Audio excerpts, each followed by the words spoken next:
বৃষ্টির পানি টিনের চাল বেয়ে পানির বালতিতে পড়ে টুপ টুপ আওয়াজে মাথিয়ে তুলছে পরিবেশ।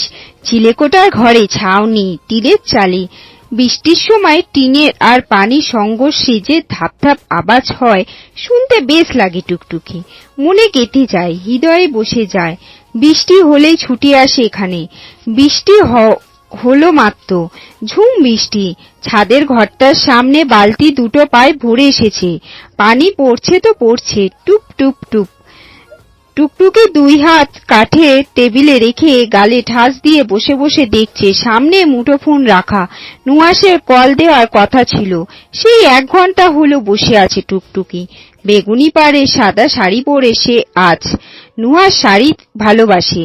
পরেছে বললে ভুল হবে, মনোরমা পরিয়ে দিয়েছে। চুল আঁচড়ে দিয়েছে। মাথা মাঝে সিথি, ঠোঁট দুটো আইসক্রিম খেয়ে লাল লাল হয়ে আছে। কিন্তু নুহাস তো ফোন দিতে লেট করছে। ভাবতেই ভাবতেই টুং করে বেজে ওঠা মোবাইল। খুশিতে চোটে হুড়মুড় খেয়ে পড়ল টুকটুকির ফোনে। কল রিসিভ করতে গিয়ে চোখে পড়ল অপ্রকাশিত কোনো নাম্বার। ভ্রু কুঁচকে নাকে পাটা ফুলিয়ে টুকটুকি বৃষ্টির মধ্যে দৌড়ে চলে এলো নিচে। খালি পায়ে পানির ওপর নিঃসংকোচিতভাবে তৈরি করল এক অনুভূতি অভিব্যক্তি। রাস্তার পাশে দাঁড়িয়ে এক লোকের সাথে কথা বলছে আদ্য। পেছন থেকে আদ্যর কাঁধে কেউ একজন টোকা দিতেই পেছন ফিরে তাকায়। অদ্ভুত চোখে তাকায় আদ্য। তারপর আরে তুমি তো টুকটুকি, তাই না? টুকি ওপর নিচে মাথা নাড়ায়। আদ্য আশ্চর্য হওয়ার ভান করে বলে, কেমন আছো তুমি? আর এখানে বা কি করছো? টুকটুকি প্রথমে বাচ্চাদের মতন হাসে, তারপর আদ্যর দিকে হাত মুঠ করে এগিয়ে দেয় অনেকগুলো তাজা শিউলি। আদ্যর মুখ কুমট করে ফেলে নিমেষেই। শিউলি আদ্যের পছন্দ, ওর পুতুলেরও খুব পছন্দ ছিল শিউলি। পুতুলকে হারাবার পর চোখের সামনে আসতে দেননি এই ফুল। আমেরিকায় অবশ্য পাওয়া যায় না। আদ্য ঠোঁট টান টান করে জোরপূর্বক হেসে বলে, শিউলি নিতে এসেছিল বুঝি? টুকটুকি আবার মাথা নাড়ায়। আদ্য এক হাত টেনে ফুলগুলো আর সাথে একটা কাগজ দিয়ে আবার উল্টো হাতে ধরল টুকটুকি। আদ্য সংকোচিত। কলেজের ড্রেস পরা মেয়েটা মাথা উঁচু করে, ঝুঁটি দুকাতে ব্যাগ, বেশ হেলিয়ে দুলিয়ে যাচ্ছে মেয়েটা। আদ্য ভুরু কুঁচকে চিরকুটটা দেখে, খুব সুন্দর করে লেখা, সেদিনের সাহায্যের জন্য ধন্যবাদ। আদ্য ঠোঁটে হাসি ফুটে ওঠে। দৌড়ে গিয়ে টুকটুকির পাশাপাশি দাঁড়ায়। টুকটুকি স্তব্ধ হয়ে দাঁড়ায়। আদ্যকে হাঁটতে দেখে ফিক করে হেসে দেয়। হাত নাড়িয়ে হয়েছে, বাড়ি যাবে তো এখন? উপর নিচে মাথা নাড়ায় টুকটুকি। চল আমি দিয়ে আসি। টুকটুকি হাতের ইশারায় দুটো না করে দেখায় হেঁটে বাড়ি যাবে ও। আদ্য এবার একটু বিরক্ত হয়। খ্যাক করে গলা পরিষ্কার করে বলে, তুমি কথা কেন বলো না? ইশারাই করে যাচ্ছ তখন থেকে। নত জানু হয় টুকটুকি। হঠাৎ মনটা খারাপ হয়ে গেছে আদ্যর কথায়। ড্রেস পকেটে ঢাকা ছোট্ট ডায়েরিটা একটা পাতা কুট করে ছিঁড়ে কি যেন লিখে এগিয়ে দেয় আদ্যর দিকে। আদ্য কিংবতঙ্গপুর হয়ে দাঁড়িয়ে রইল কিছু সময়, তারপর চিরকুটের লেখাটা পড়ে নিল। বাবা ভালো না, পচা, রাগী। বাবা আদর করে না, পছন্দ করে না, ভালোবাসে না। বাবা ভালো না। দীর্ঘ 9 বছর পর বাড়ি ফিরেছে ফজলুজ্জামান। সে আসার পর থেকেই কেঁদে চলেছে রেহানা। ফজলুজ্জামান বাড়ি ছেড়ে ছিল টুকটুকির জন্য। বোবা মেয়ের বাবা হয়ে তিনি থাকবেন না। রেহানা তো মা তার টুকটুকিকে আগলে রেখেছেন এতগুলো বছর, স্বামী ছাড়া থেকেছেন। টুকটুকিকে মোটেই পছন্দ নয় তার। টুকটুকির হাতে চিরকুট লেখাগুলো যেন বজ্রপাতের মতন হানা আনে আদ্যর শরীরে। এত সুন্দর বাচ্চা মেয়েটা কথা বলতে পারে না। কিছুক্ষণ আশার হয়ে আদ্য তাকিয়ে রইল টুকটুকির দিকে। মেয়েটার চোখ মুখ দিয়ে মায়া যেন উপচে পড়ছে। এতটা পবিত্রতা তার বাচ্চাময় ছাপ আছে, যেটা আদ্যকে খুব গভীরভাবে স্পর্শ করে। টুকটুকি কাছে থাকলে দুনিয়ার সবকিছু ভুলে যায় আদ্য। আদ্য ওর দিকে হতভম্ব হয়ে তাকিয়ে আছে, দেখে হাতে তুড়ি বাজালো টুকটুকি। আদ্য হুঁশ ফিরলেই দেখলো টুকটুকি আরো কয়েক হাত এগিয়ে গেছে, দৌড়ে গিয়ে আবার ওর পাশ ধরে হাঁটতে লাগলো। আদ্য অনুরোধের কণ্ঠে বলল, বাড়ি তো হেঁটেই যেতে চাচ্ছ, আমি গল্প করতে সঙ্গ দিতে পারি কি? টুকটুকি আবার হাসলো, মাথা নাড়িয়ে জানালো, ধন্যবাদ আমাকে এত বড় সুযোগ দেওয়ার জন্য। টুকটুকি হাঁটছে, আদ্য চুপ। নীরবতার মাঝে ধমকা বাতাস ছুঁয়ে যাচ্ছে দুজনকে। আদ্যর মনে মনে একবার ভাবলো কাজটা সে ঠিক করছে না। মন আর মস্তিষ্ক যুদ্ধে মন জয়ী হচ্ছে বারবার। আদ্যর ভালো লাগছে মুহূর্তটা।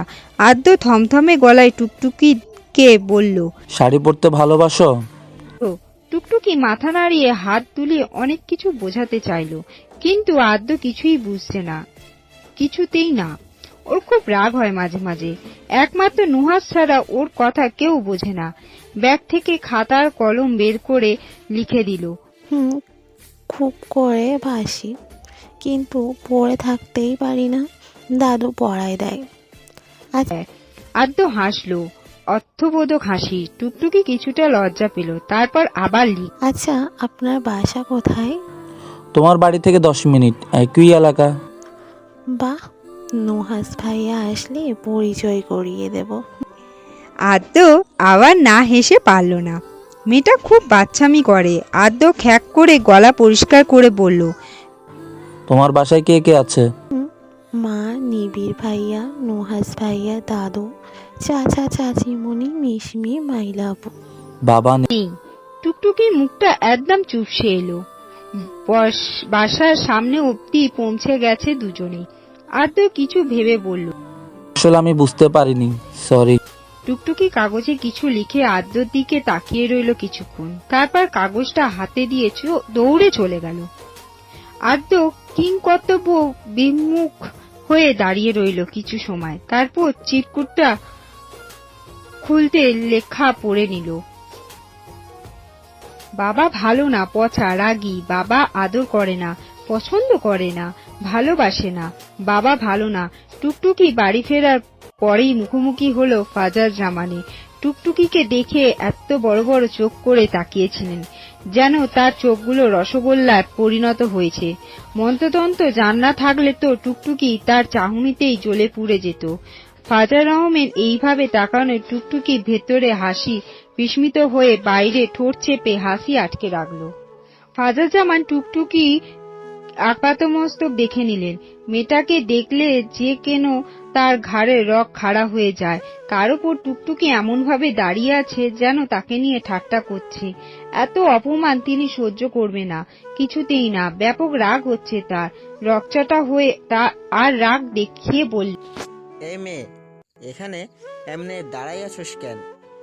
যা আমার চোখের সামনে থেকে, এক্ষুনি যা বলছি। টুকটুকি তার কথায় পাত্তা না দিয়ে তা এগিয়েতে লাগলো। ফাজার জামান একটু অবাক হলেন কিং সংগৃহীত মেয়েটাকে দেখে।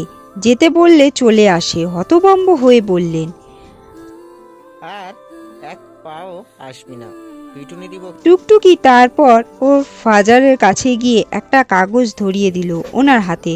ফাজার জামান খুলে দেখলেন তাতে লেখা, এ মা, আব্বু তুমি তো দেখি টাকলা হয়ে গেছো, মাথাটা একদম কদবেলের মতো। হাহা। লেখাটা পড়ে ফাজার জামান শরীরে রক্ত ফুটন্ত পানির মতন উবলতে লাগলো। কি এত বড় অপমান! ডাকতো কি? এটা এমনি বলতে হবে? এটা সহ্য হলো না কারো।